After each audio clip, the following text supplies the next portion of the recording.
last time we stopped at, we are still talking about how to meditate, and we've been talking about how to meditate for many, many weeks already. It's a very long subject, but it is challenging to make a long subject interesting. So we try to tie a relationship between meditation and all the realities of life, all the facets of life. And we also quote with reference to very important sutras and abhidhammas about how to meditate. And basically, we based our literature on the 6 gates to meditation. And let's just have a brief review as to what we've been talking about. So we've been talking about meditation. And meditation is not just, meditation is to sit and keep quiet and relax. Meditation is in 2 parts. The calming part, we call it the stabilization, mental stabilization, how to stabilize your mind, calming the mind and relax the body. That's the first part. But meditation is more than just calming the mind. It's also introspection, which is an insightful contemplation, we call it. And I quote a few very important references from the 6 subtle gates to meditation. Calming is the initial method here. Calming is the initial method through which one is able to suppress mental afflictions. So nowadays, a lot of people have depression, jealousy, anxiety, fear, hatred, arrogance, lots of these mental afflictions, or how do we call it? Or fetters, we call them fetters, F-E-T-T-E-R-S, fetters, mental afflictions. And calming the mind is to suppress these mental afflictions. I remember when I was in Hong Kong 3 weeks ago, I almost scared my audience out. Because when I first started, I said, right now we have more than 800 people in here, and I can predict within the next 50 years, half of you guys will be gone. And they all get scared. Well, how come half of you guys will be gone? I think who is over 50 years of age? Well, a lot of people raise their hands over 50 years of age. In 50 years, you'll be gone. If you live with 100 years. Life is fleeting, life is impermanent, and that's what the Buddha was talking about. But every one of us, we don't think that way. We think everything is, there's always a tomorrow, there's always a next year, but when it comes to think of it, life is in between a breath. If you don't continue this current breath, and if this current breath does not continue for 5 minutes, there's no oxygen in your brain, you're gone. So life is in between a breath. That's the reason why we're using the breath to meditate on. Now you know why we use the breath and not a candle flame. Because that's the vitality of all your thinking, all your bodily movements, every thought is the breath. That's the reason why you're using the breath. All right, calming is the initial method through which one is able to suppress mental afflictions. But suppress is not good enough. You just suppressed it. It's just like when wild grass is growing up in the middle of all your rhododendrons. You want to get rid of your grass. If you just use a piece of rock to suppress it down, the wheat is going to grow it again. You just put your rock and push down the weeds.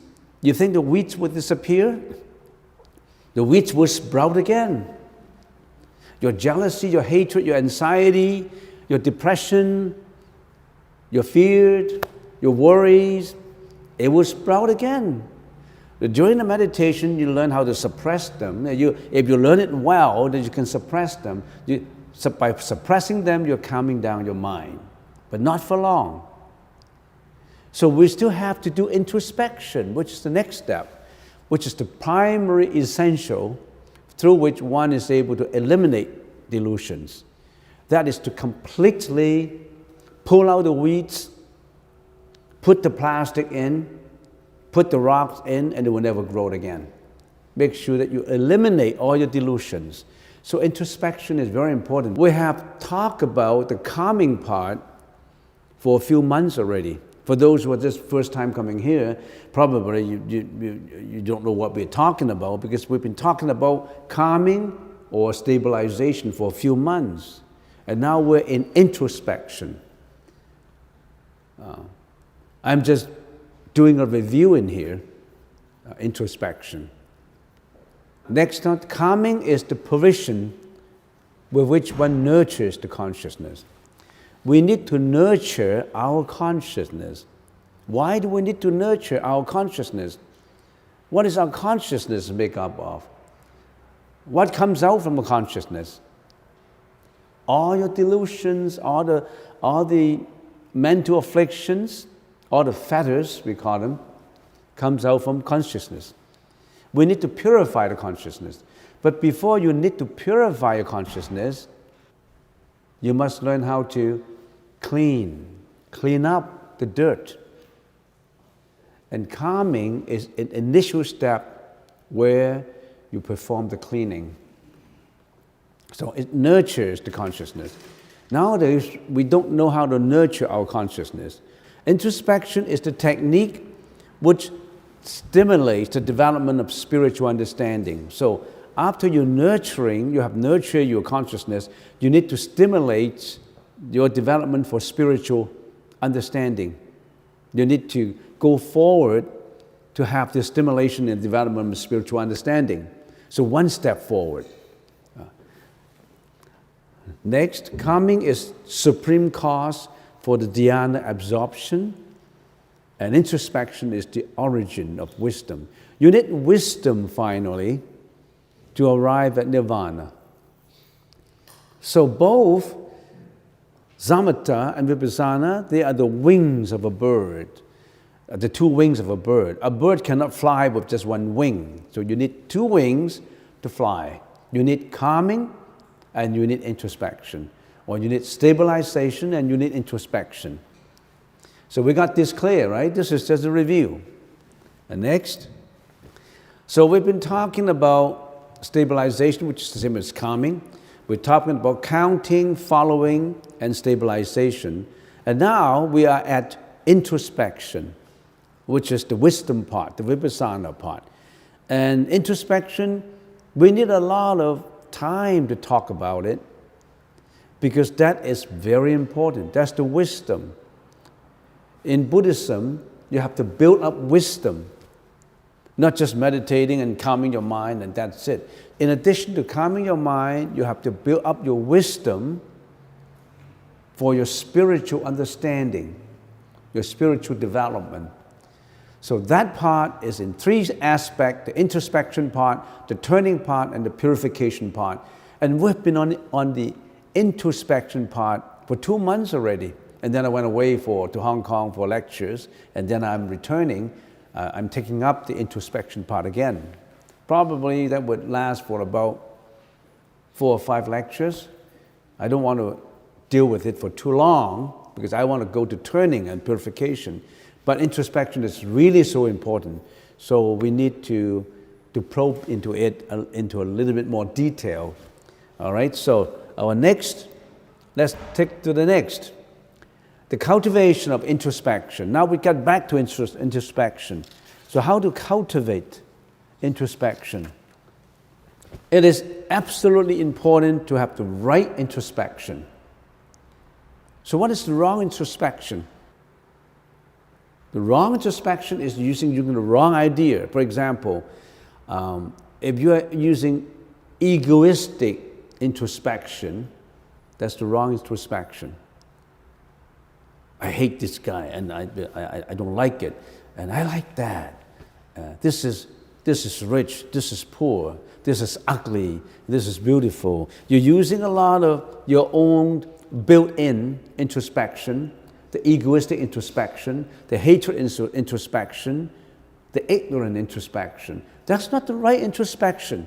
You have to use the right introspection. It is quite important that you use the right introspection when you are working on the introspection side, the insightful meditation side.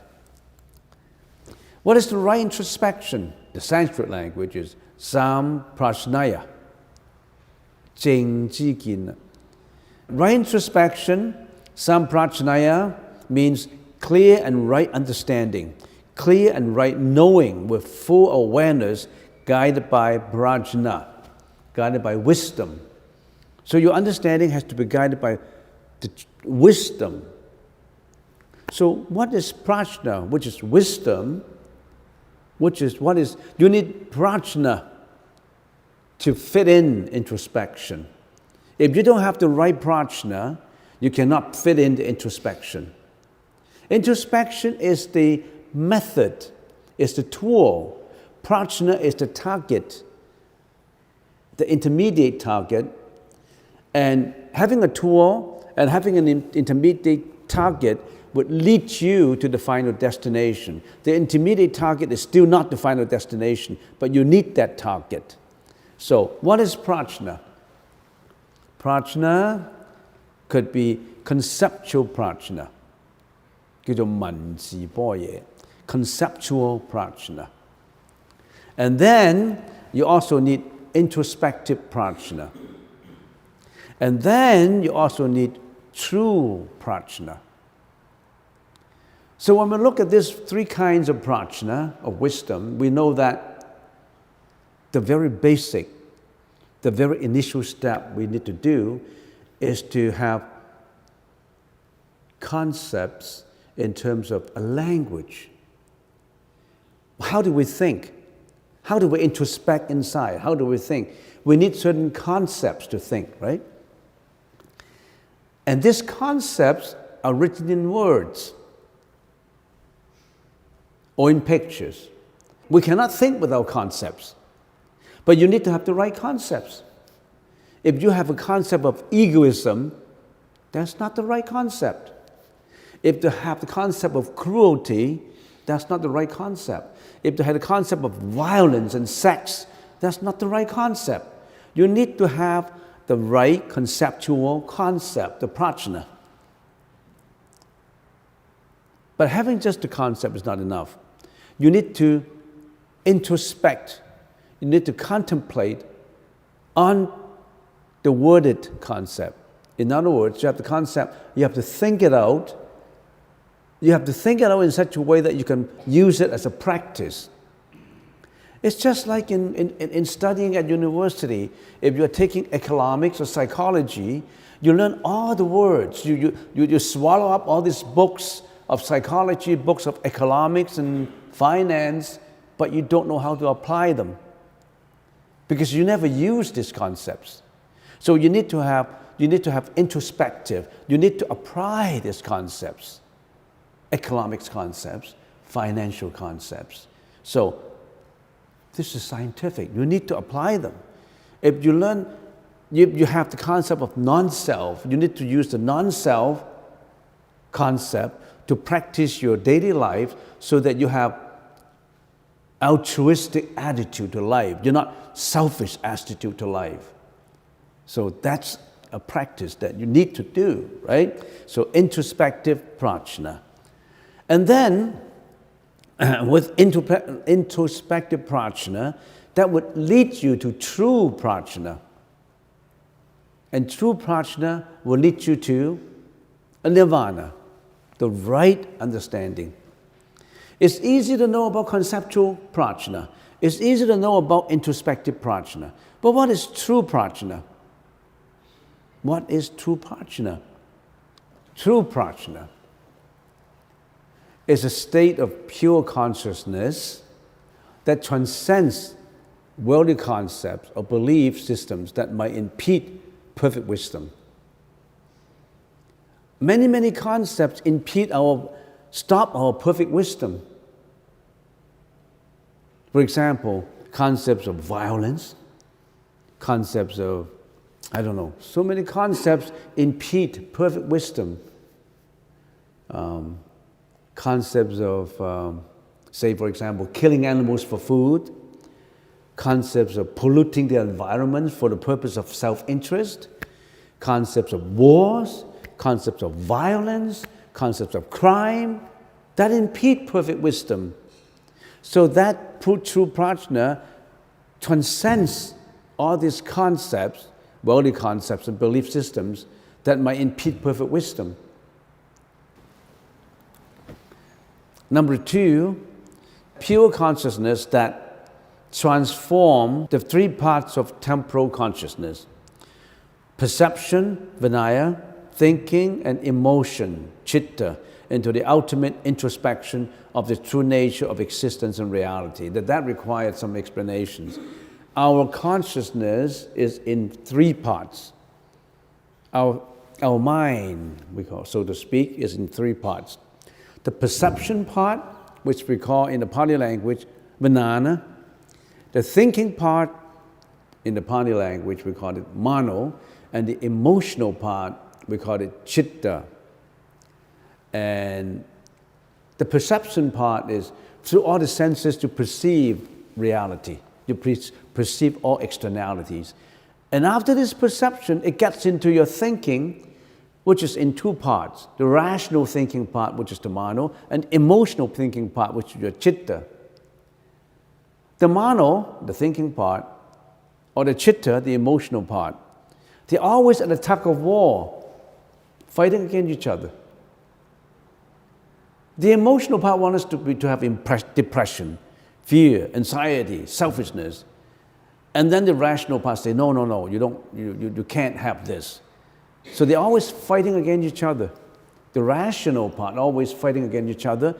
And unfortunately, which happens to you and me all the time, is always the emotional part that is in control. Because we've been habitually emotional. Why do we have depression? Because we're dominated by the emotional mind. We must learn to let go of this emotional mind.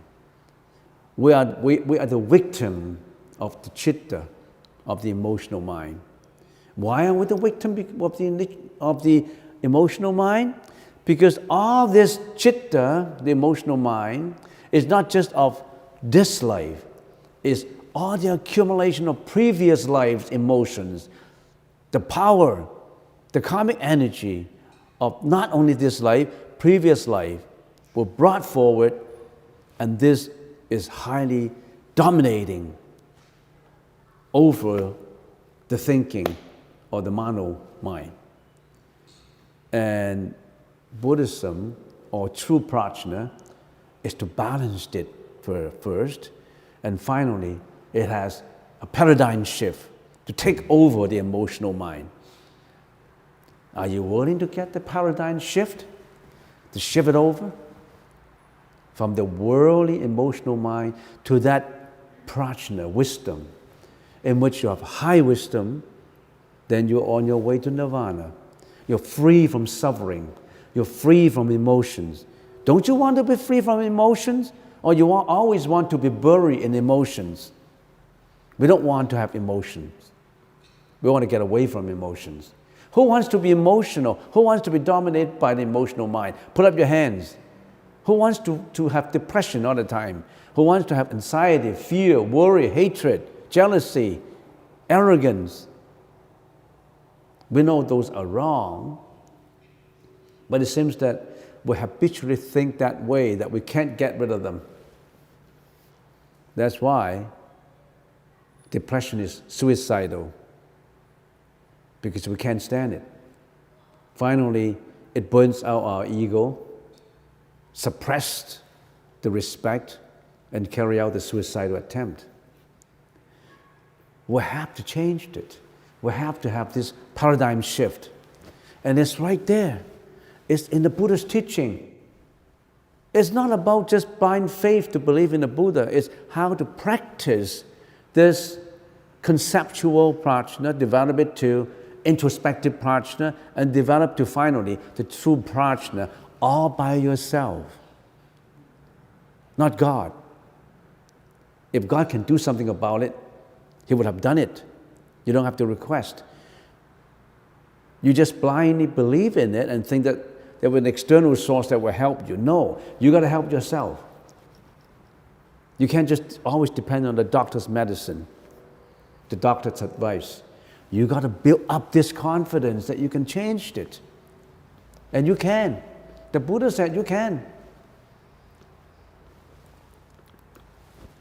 And such introspection is the prajna that leads to enlightenment. That's true prajna. Still, that is not the true meaning of prajna. Just for the purpose of bringing out some meaning, because true prajna is unspeakable. True prajna is inconceivable. True prajna cannot be conveyed by words and concepts, because you're beyond words and concepts. But beyond words and concepts, we cannot explain it. So we have to use words and concepts. For the purpose of explaining it, we just put down some words. And now we know that in introspection, we're talking about just about introspection. We finished up with calming. We finished up with stabilization. Now we're in the introspection part. In the introspection, we know that the tools to carry out this introspection is in three parts: conceptual prajna, introspective prajna, and true prajna. In order to have true prajna, or to arrive at that state in which we say true prajna, we need to have conceptual prajna. In other words, we need to learn the concepts. If we don't even know the concepts, how can we introspect? If we don't have concepts, how can we think? You think you can think without concepts?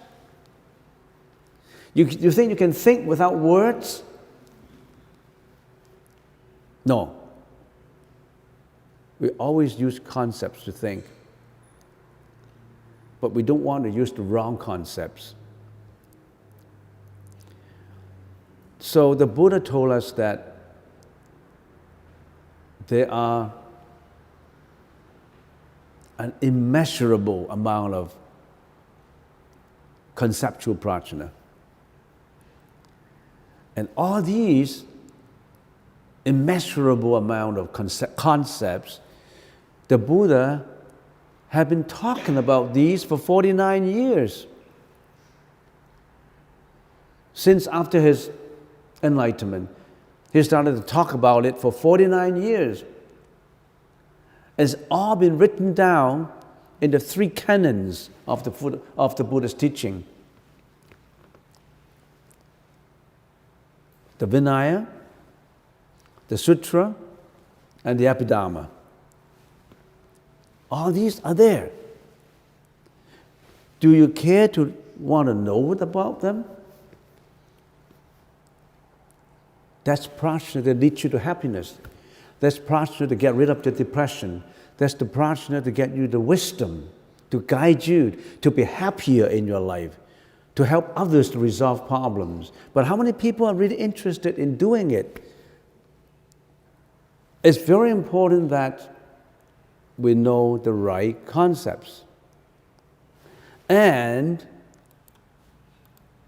I have spent a lot of time on explaining these concepts, and the concepts that have been expounded by the Buddha for his 49 years of his life, remaining life after nirvana, after enlightenment, and it's all in the Buddhist teaching. But the Buddhist teaching contains, especially in the Chinese literature, because most of the translation have been in Chinese, is in billions of words. And we always say that the Buddhist teaching in the Chinese language, if one lives up to 100 years old, probably you can only glance through those literature once. You don't have enough time to read them all. It's like an ocean of information. And slowly they have been translated into many, many different languages, also in English too, especially with Naptimatrata, consciousness, the study of consciousness, have been translated into English and in other languages. And so this conceptual prajna, an accumulation of 49 years of the Buddhist teaching in written words, concepts, it's like an ocean of information. It's like a whole ocean of information. How do we learn? When we look at an ocean, we say, how do we know the taste of the ocean? How do we know? No, knowing the ocean, what I mean by analogy is knowing the taste of the ocean. How do I know the taste of the ocean? Looking at the ocean. And many of these later philosophers told us that you don't have to drink up the whole ocean to know the taste of the ocean. You just scoop up a few and you know the taste. You just scoop up a few very important concepts and introspect on it. And that would really give you a lot of help, because it's impossible to drink up the whole ocean. So it's impossible just always looking for videos and books. You've been reading hundreds of these books, you have been viewing hundreds of these videos, and it should nowhere because you're not concentrating on it. You're just reading it, viewing it casually without really bringing it into practice. Why don't we just concentrate in a few very important concepts, really going through the introspective prajna part of it, and really analyze it, investigate on it, and really review it in your mind all the time as your vigilance guards to telling you what to do. And I've been going through all these concepts. I've gone through the 4 seals of the Dharma. I used already 1 hour to explain that. Impermanence, non-self, suffering, and nirvana. The 4 seals. You really have to understand it. If you missed it out, you can always go into Google, the 4 seals. Go into Google, what are the 4 seals of the Dharma? Impermanence, what's the meaning of impermanence? What's the meaning of non-self? Why would we say that we don't have a self? We don't have an ego. We just think that we have a self. We don't have a self. Why do we have to go through all this suffering? Why are there sufferings? Are there sufferings? And what is nirvana? That you have to learn. Next, I already explained it using a couple of hours, at least 2 hours to explain paticca samuppada, which explain the 12 links of originations of life, starting from avijja, sankara, vedana, namarupa, salayatanam, passa, vedanta, tanha, upadana, bhava, jati, jaramarana, and going to avijja. I don't know if you know what I mean. Probably if you come for the first time, you know what I mean. The 12 links of life origination. I went through it in detail, probably in 2-3 hours. And if you missed it out, you can always get into Google and try to find out paticca samuppada, a very important concept in life. And then last time I stopped at the Noble Eightfold Ways. I stopped at Noble Eightfold Ways, and I plan to do a few more important concepts, and then I will go on to the next one, which is turning, because I cannot deal with this all the time. I can use 1 year to explain the ocean. I don't even know the ocean myself. I own only a part of the ocean. How can I tell you the whole ocean? I don't know the ocean. So, and also you got to watch out too. Some part of the ocean is polluted. You know why some part of the ocean is polluted? There are people who pollute the teaching by introducing their own teaching. So we've got to know what's the real taste of the ocean. That's just a sideline that I want to tell you. Okay, the Noble Eightfold Ways. Let's go through the Noble Eightfold Ways. What are the Noble Eightfold Ways? Right perspective, right orientation, right speech, right action, right lifestyle, right effort, right introspection, and right mental equilibrium. These are the very important concepts, the Noble Eightfold Way. Not just knowing the words. You have to know the meaning of it. Buddhism starts from this Noble Eightfold Ways. Don't look for anything else. You have put many books on your shelf that you only flip through 10 pages and you put them aside. Now, we want to know every one of these in detail. And we always want to think about it, practice it, apply it to daily life, and really memorize and know and see everything from the perspective of the Noble Eightfold Ways. And we want to do it bit by bit and bit by bit. Someone may ask, I'm still very young, I'm a teenager.